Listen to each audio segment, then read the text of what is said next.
નમસ્કાર વિદ્યાર્થી મિત્રો, અગાઉના લેક્ચરની અંદર આપણે ટ્રાન્સપોર્ટ અંક, લિક્વિડ જંકશન પોટેન્શિયલ, અર્ધકોષ, પ્રમાણિત કોષ વગેરેની આપણે સમજૂતી પ્રાપ્ત કરી છે.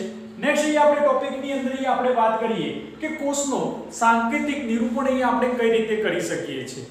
તો સૌપ્રથમ આપણે વિદ્યાર્થી મિત્રો આપણે વાત કરીએ કે કોષના સાંકેતિક નિરૂપણની અંદર સૌપ્રથમ આપણે બે અર્ધકોષની જરૂરિયાત પડે છે, કારણ કે આપણે એક અર્ધકોષથી આપણે રેડોક્સ પ્રક્રિયા પૂર્ણ કરી શકતા હોતા નથી. તો ફર્સ્ટ કન્ડિશન આપણે લખીએ કે કોષના સાંકેતિક નિરૂપણમાં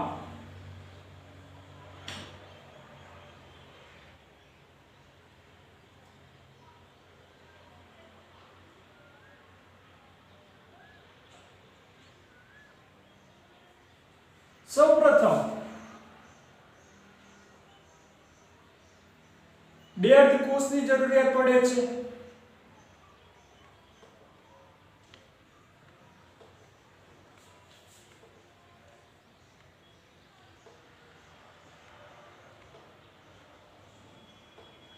કારણ કે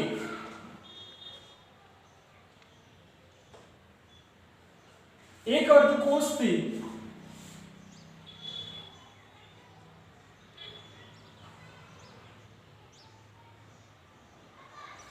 રેડોક્સ પ્રક્રિયા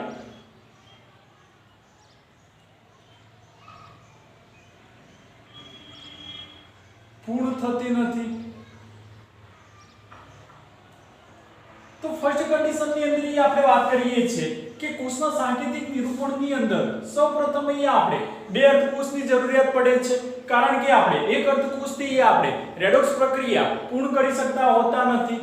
સેકન્ડલી આપણે વાત કરીએ કે કોષની રચનામાં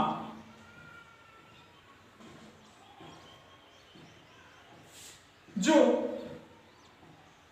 ક્ષાર સેતુનો ઉપયોગ કરવામાં આવ્યો હોય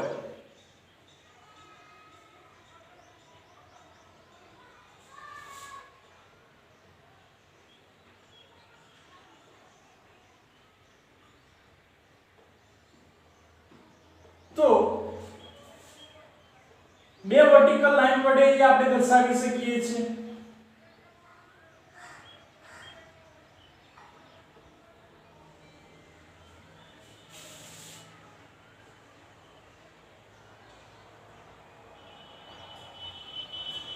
અને જો ક્ષાર સેતુનો ઉપયોગ કરવામાં ન આવ્યો હોય તો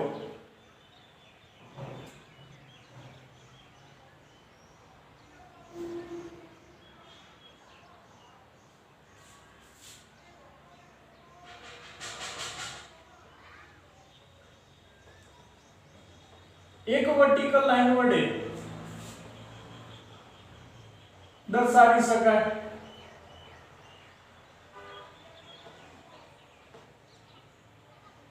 કે વિદ્યાર્થી મિત્રો આપણે વાત કરીએ સેકન્ડ પોઈન્ટ્સ ની અંદર કે જો કોષની રચનાની અંદર જો ક્ષાર સેતુનો ઉપયોગ કરવામાં આવ્યો હોય તો બે ઊભી લાઈન વડે દર્શાવવામાં આવે છે, અને જો ક્ષાર સેતુનો ઉપયોગ ન કરવામાં આવ્યો હોય તો એક ઊભી લાઈન વડે આપણે દર્શાવી શકાય છે. થર્ડ પોઈન્ટ આપણે વાત કરીએ કે કોષની રચનામાં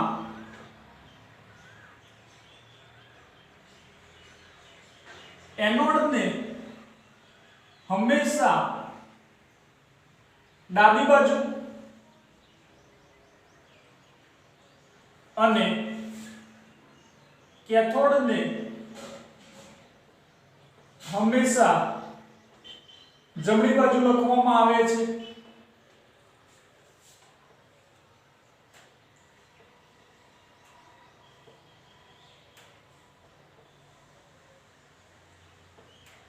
કે થર્ડ પોઈન્ટ્સ ની અંદર આપણે વાત કરીએ છીએ વિદ્યાર્થી મિત્રો કે હંમેશા કોષની રચનાની અંદર એનોડને હંમેશા ડાબી બાજુ અને કેથોડને હંમેશા જમણી બાજુ આપણે લખવામાં આવે છે.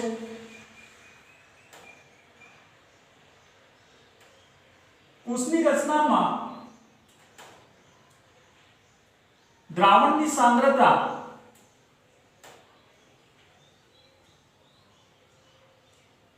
મોલારિટી એકમમાં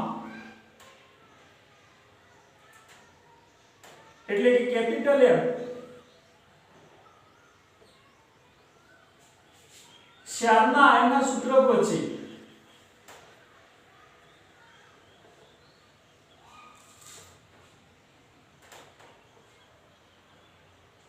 કૌંસમાં દર્શાવાય છે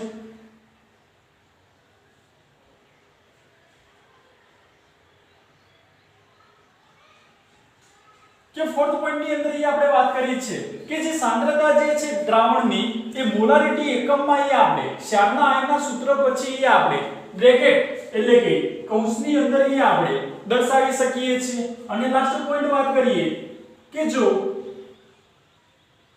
વાયુ વિદ્યુત ધ્રુવ હોય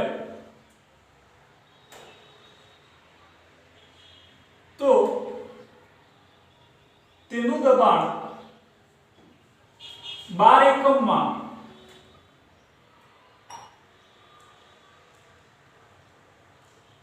ક્ષારના આયનના સૂત્ર પછી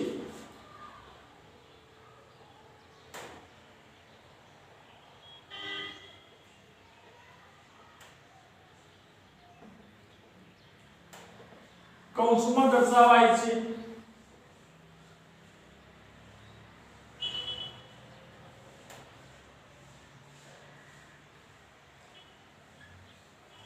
કે વિદ્યાર્થી મિત્રો આપણે કોષના સાંકેતિક નિરૂપણ માટે આપણે કેટલી કન્ડિશન આપણે લખીએ છીએ કે સૌપ્રથમ આપણે બે અર્ધકોષની જરૂરિયાત પડે છે કારણ કે આપણે એક અર્ધકોષથી રેડોક્સ પ્રક્રિયા આપણે પૂર્ણ કરી શકતા હોતા નથી જો કોષની રચનામાં ક્ષાર સેતુનો ઉપયોગ કરવામાં આવ્યો હોય તો બે વર્ટિકલ લાઈન વડે દર્શાવવામાં આવે છે અને જો ક્ષાર સેતુનો ઉપયોગ ન કરવામાં આવ્યો હોય તો એક વર્ટિકલ એટલે કે ઊભી લાઈન વડે દર્શાવી શકાય છે કોષની રચનામાં એનોડને હંમેશા ડાબી બાજુ અને કેથોડને હંમેશા જમણી બાજુ દર્શાવવામાં આવે છે જો દ્રાવણની સાંદ્રતા જે છે એ મોલારિટી એકમમાં ક્ષારના આયનના સૂત્ર પછી આપણે કૌંસમાં એટલે કે બ્રેકેટમાં દર્શાવી શકાય છે અને જો કોઈ વાયુ વિદ્યુત ધ્રુવ જોડાયેલો હોય તો એનું દબાણ જે છે અહીં આપણે 12 એકમમાં ક્ષારના આયનના સૂત્ર પછી આપણે દર્શાવી શકીએ છીએ તો એ આપણે કેટલાક એક્ઝામ્પલ અહીં આપણે વાત કરીએ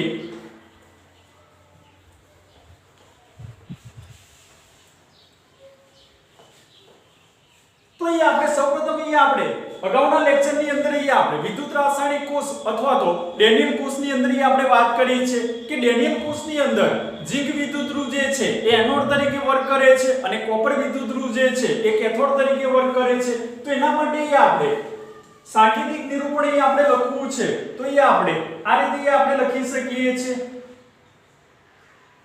કે Zn સોલિડ અર્ધકોષ Zn2 aqueous 1 મોલર ક્ષાર સેતુ Cu2 aqueous 1 મોલર અને Cu સોલિડ તો અહીં આપણે આ કોષની રચનાની અંદર આપણે સૌપ્રથમ આપણે એક અર્ધકોષ છે અને આ બીજો અર્ધકોષ છે એટલે કે કોષની રચનાની અંદર આપણે બે અર્ધકોષની આપણે જરૂરિયાત પડે છે તો એક અર્ધકોષ અને બીજો અર્ધકોષ અહીં આપણે લખ્યો છે સેકન્ડલી આપણે પોઈન્ટની અંદર વાત કરીએ કે અહીં આપણે બે વર્ટિકલ લાઈન અહીં આપણે દર્શાવી છે એટલે કે અહીં આપણે કોષની રચનાની અંદર આપણે ક્ષાર સેતુનો ઉપયોગ કર્યો છે અહીં આપણે એક વર્ટિકલ લાઈન વડે દર્શાવ્યું છે જ્યાં ક્ષાર સેતુનો ઉપયોગ થતો નથી વધુમાં કે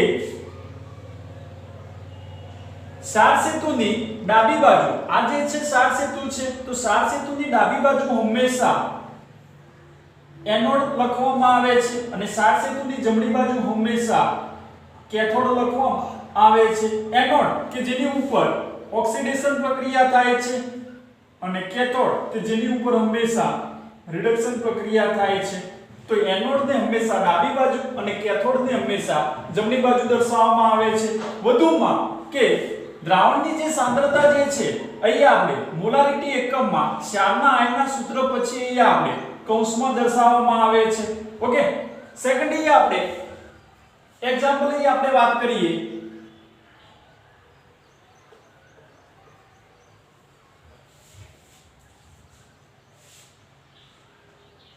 કે આપણે વાયુમય વિદ્યુત ધ્રુવ અહીં આપણે લઈએ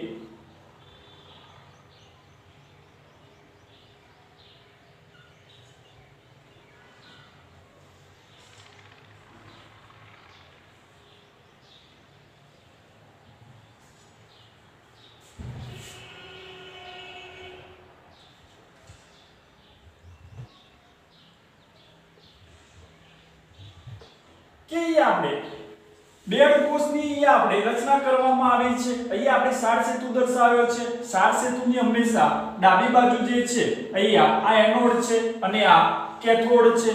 એનોડ કે જેની ઉપર ઓક્સિડેશન પ્રક્રિયા થાય છે અને કેથોડ કે જેની ઉપર રિડક્શન પ્રક્રિયા થાય છે. તો એ આપણે વાયુમય વિદ્યુતધ્રુવ અહીંયા આપણે જોડાયેલો છે તો એનું દબાણ જે છે એ આપણે 12 એકમમાં ક્ષારના આયના પછી આપણે સૂત્રમાં દર્શાવ્યું છે. અને વધુમાં કે વાયુમય વિદ્યુતધ્રુવ અહીંયા આપણે જોડાયેલો છે એટલા માટે એ આપણે નિષ્ક્રિય વિદ્યુતધ્રુવ પ્લેટિનમ અંદર ઉમેરવામાં આવે છે. એ જ રીતે અહીંયા આપણે લખી શકીએ કે Mg સોલિડ અર્ધકોષ Mg2+ aqueous 1 મોલર ક્ષાર સેતુ H+ aqueous 1 મોલર અને H2 gases 1 બાર અને નિષ્ક્રિય વિદ્યુતધ્રુવ અહીંયા આપણે પ્લેટિનમ અંદર અહીંયા આપણે ઉમેરી શકીએ છીએ. એ જ રીતે આપણે લખી શકીએ કે Ag સોલિડ અર્ધકોષ Ag+ aqueous 1 મોલર ક્ષાર સેતુ Cl- aqueous 1 મોલર અને Cl2 gases 1 બાર અને એ આપણે નિષ્ક્રિય વિદ્યુતધ્રુવ પ્લેટિનમ અંદર ઉમેરી શકીએ છીએ.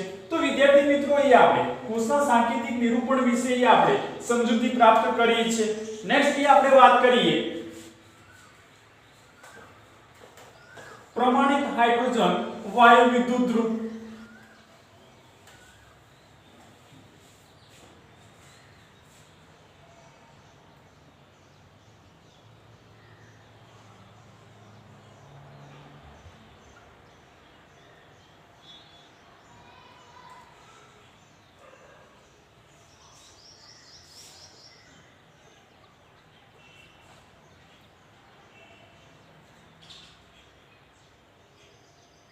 તો પ્રમાણિત હાઇડ્રોજન વાયુ વિદ્યુતધ્રુવ જે છે એ બોર્ડની એક્ઝામ માટે મોસ્ટ આઈએમપી આપણને ક્વેશ્ચન તરીકે આપણને આપેલો છે. તો આપણને ખબર છે કે દરેક વિદ્યુતધ્રુવ જે છે એ ઇલેક્ટ્રોન મુક્ત કરવાની અથવા તો ઇલેક્ટ્રોન સ્વીકારવાની વૃત્તિ ધરાવે છે. તો ઇલેક્ટ્રોન મુક્ત કરવાની અને ઇલેક્ટ્રોન સ્વીકારવાની જે ક્ષમતા જે છે એ આપણે પ્રમાણિત હાઇડ્રોજન વાયુ વિદ્યુતધ્રુવ વડે આપણે દર્શાવી શકીએ છીએ. તો એ આપણે લખાણ લખી શકીએ કે દરેક વિદ્યુતધ્રુવ ઇલેક્ટ્રોન સ્વીકારવાની કે મુક્ત કરવાની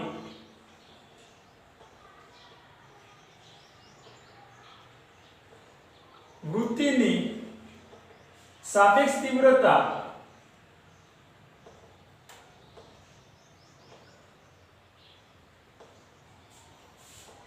સરખામણી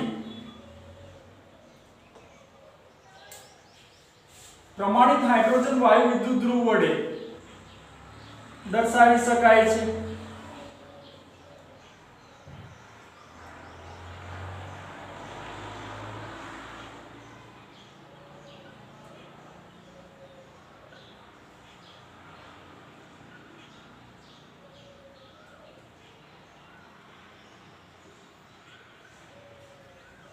પરંતુ પ્રમાણિત હાઇડ્રોજન વાયુ વિદ્યુતધ્રુવ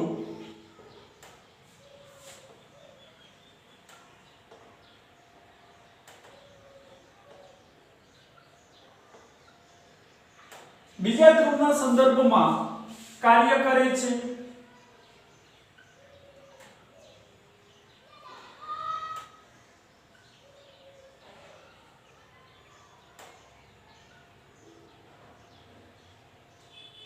તેથી તેને સંદર્ભ ધ્રુવ તરીકે ઓળખવામાં આવે છે.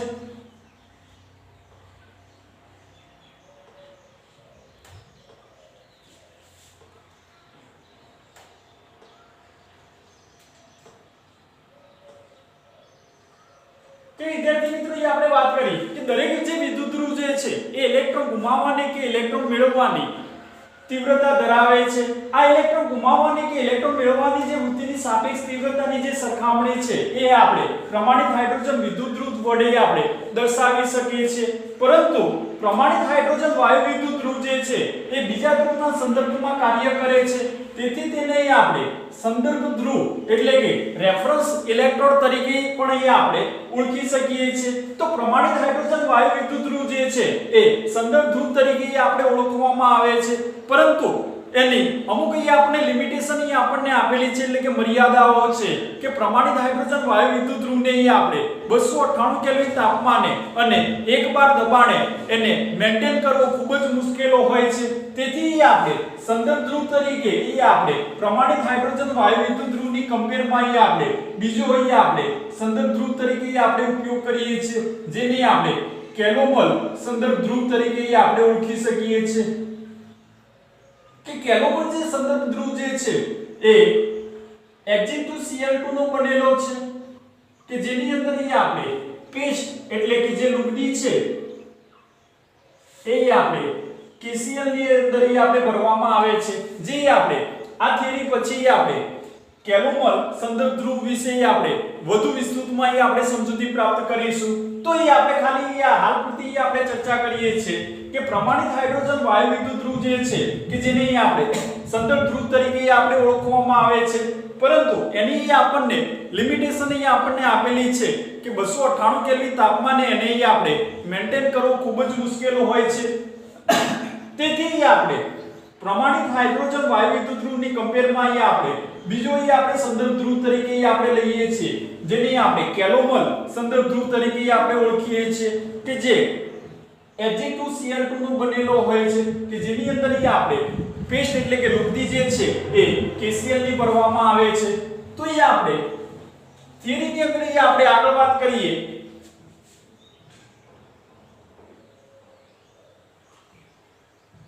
કે બીકર લેવામાં આવે છે કે જેની અંદર આપણે H+ અથવા તો HCl નું આપણે જલીય દ્રાવણ ભરવામાં આવે છે, જેની અંદર આપણે પ્લેટિનમ બ્લેકનો ઢોળ ચડાવેલી પ્લેટિનમની પટ્ટી આપણે ડુબાડવામાં આવે છે, કે ના સંપર્કની અંદર આપણે વધુમાં આપણે પારો ઉમેરવામાં આવે છે। તો 298 કેલ્વિન તાપમાને અને 1 બાર દબાણે એની અંદર જ્યારે આપણે હાઇડ્રોજન વાયુ પસાર કરવામાં આવે છે ત્યારે અહીં આપણને ઓક્સિડેશન અને રિડક્શન પ્રક્રિયાઓ થાય છે।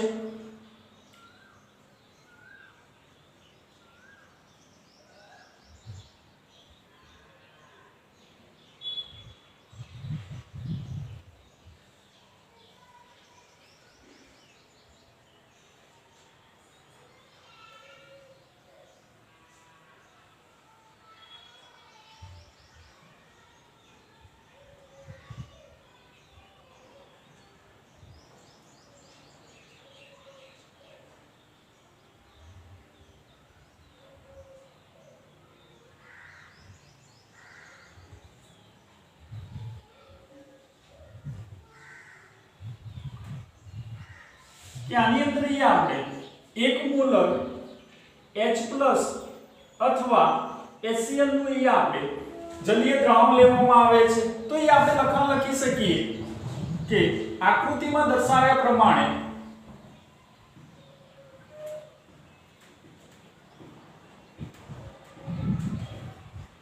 $298 કેલ્વિન તાપમાને 1 મોલર H+ અથવા HCl નું જલીય દ્રાવણ લેવામાં આવે છે,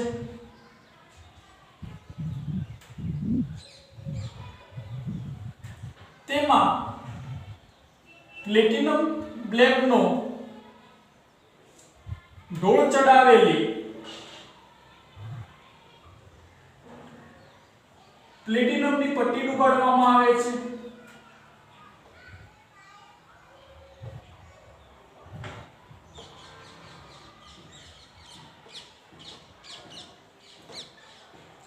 આ પટ્ટીને એક છેડેથી બંધેવી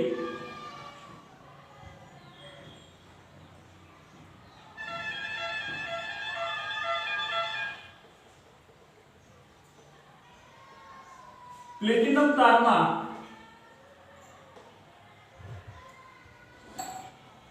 ટુકડા મારફતે જોડેલી હોય છે.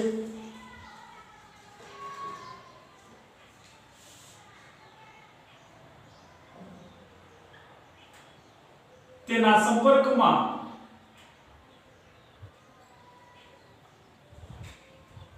મર્ક્યુરી એટલે કે પારો ઉમેરી કોપર તાર વડે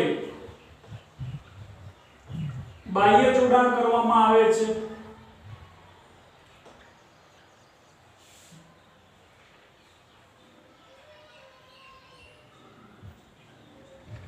કે આપણે આ જે છે એ આપણે કોપર તાર અહીં આપણે લગાવેલો છે. તો એ આપણે વાત કરી કે આકૃતિમાં દર્શાવ્યા પ્રમાણે 298 કેલ્વિન તાપમાને અને 1 બાર દબાણે 1 મોલર H+ અથવા તો HCl નું જલીય દ્રાવણ લેવામાં આવે છે. તેમાં અહીં આપણે પ્લેટિનમ બ્લેકનો ઢોળ ચડાવેલી અહીં આપણે પ્લેટિનમની પટ્ટી આપણે ડુબાડવામાં આવે છે. આ પટ્ટીને એક છેડેથી બંધ એવી પ્લેટિનમ તારના ટુકડા મારફતે જોડવામાં આવેલી છે. તેના સંપર્કની અંદર વધુમાં અહીં આપણે પારો ઉમેરવામાં આવે છે અને તેને કોપર તાર વડે અહીં આપણે બાહ્ય જોડાણ કરવામાં આવે છે. હવે 298 કેલ્વિન તાપમાને અને 1 બાર દબાણે એની અંદર અહીં આપણે હાઇડ્રોજન વાયુ પસાર કરવામાં આવે છે.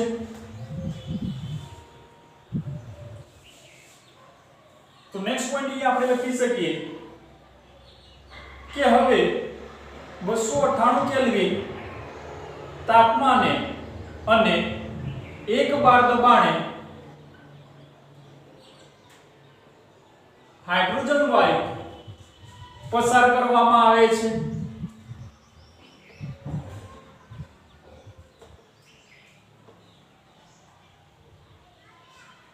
તેથી આ જે અર્ધકોષ જે છે એ સંદર્ભ ધ્રુવ તરીકે જ્યારે અન્ય અર્ધકોષ સાથે જ્યારે જોડવામાં આવે છે ત્યારે તેની અંદર ઓક્સિડેશન અને રિડક્શન પ્રક્રિયાઓ થાય છે.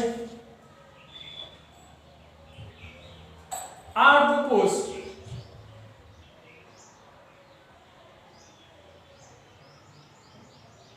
સંદર્ભ તરીકે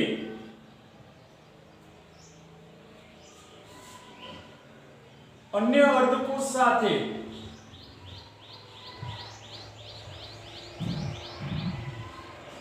જોડવામાં આવે છે ત્યારે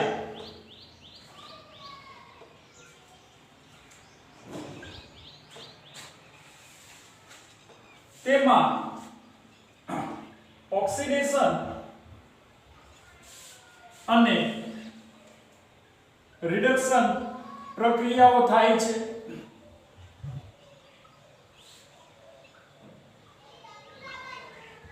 કે અહીં આપણે વાત કરીએ કે H+ aqueous 1 molar plus electron that gives 1/2 mole H2 gases કે જે અહીં આપણને કેથોડ તરીકેની અહીં આપણને પ્રક્રિયા અહીં આપણને આપેલી છે.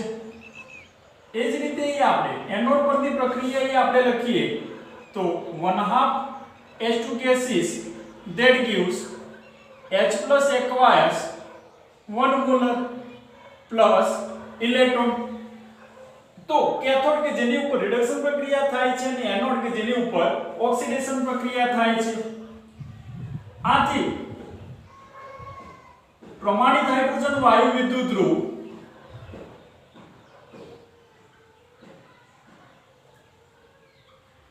ઇલેક્ટ્રોન સ્વીકારવાની કે મુક્ત કરવાની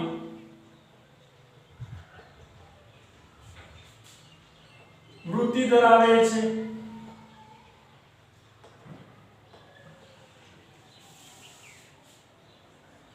તેની આ વૃત્તિની સાપેક્ષ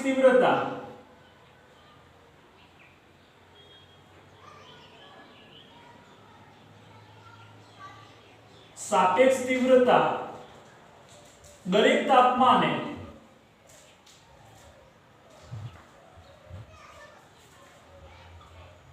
શૂન્ય સ્વીકારવામાં આવે છે.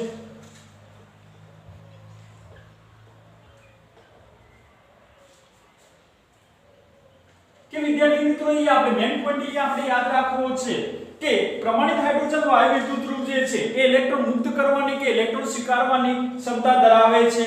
આ ઇલેક્ટ્રોન મુક્ત કે સ્વીકારવાની ક્ષમતાની સાપેક્ષ તીવ્રતા જે છે એ દરેક તાપમાને એની આપણે શૂન્ય સ્વીકારવામાં આવે છે. નેક્સ્ટ અહીં આપણે વાત કરીએ કે વિદ્યુત ધ્રુવની જો ઇલેક્ટ્રોન સ્વીકારવાની સાપેક્ષ તીવ્રતાને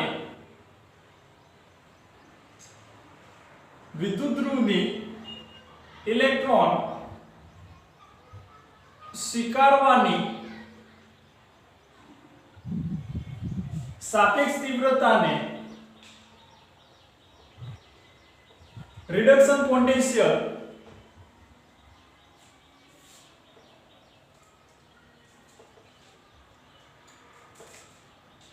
E રિડક્શન અથવા E0 રિડક્શન કહે છે.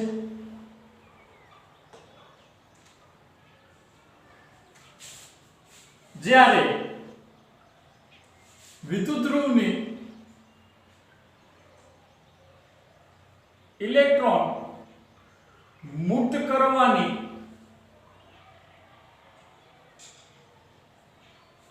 સાપેક્ષ તીવ્રતાને ઓક્સિડેશન પોટેન્શિયલ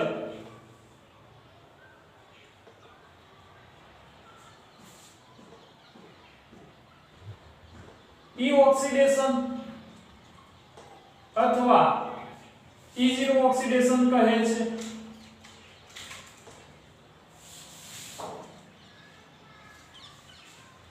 આમ દરેક વિદ્યુત ધ્રુવ જે છે એટલે કે પ્રમાણિત હાઇડ્રોજન વિદ્યુત ધ્રુવ છે એ બીજા ધ્રુવના સંદર્ભમાં કાર્ય કરે છે. તેથી એને આપણે સંદર્ભ ધ્રુવ તરીકે આપણે ઓળખવામાં આવે છે. તેથી પ્રમાણિત હાઇડ્રોજન વાયુ ધ્રુવ બીજા ધ્રુવના સંદર્ભમાં કાર્ય કરે છે. તેથી તેને સંદર્ભ ધ્રુવ તરીકે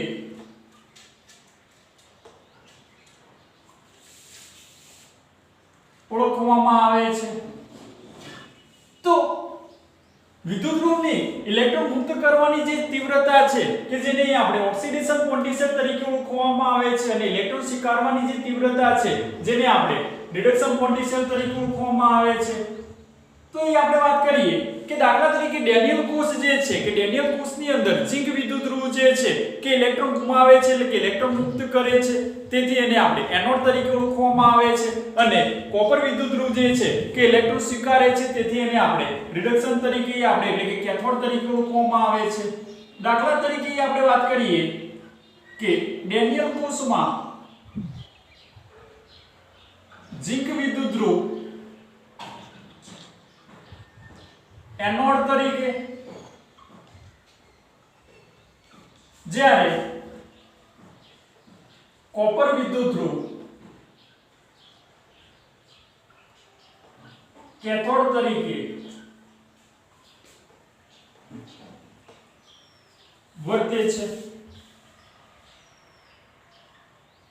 તો વિદ્યાર્થી મિત્રો અહીંયા આપણે આજના લેક્ચરની અંદર અહીંયા આપણે પ્રમાણિત હાઇડ્રોજન વાયુ વિદ્યુત ધ્રુવ વિશે આપણે સમજૂતી પ્રાપ્ત કરી છે. Thank you.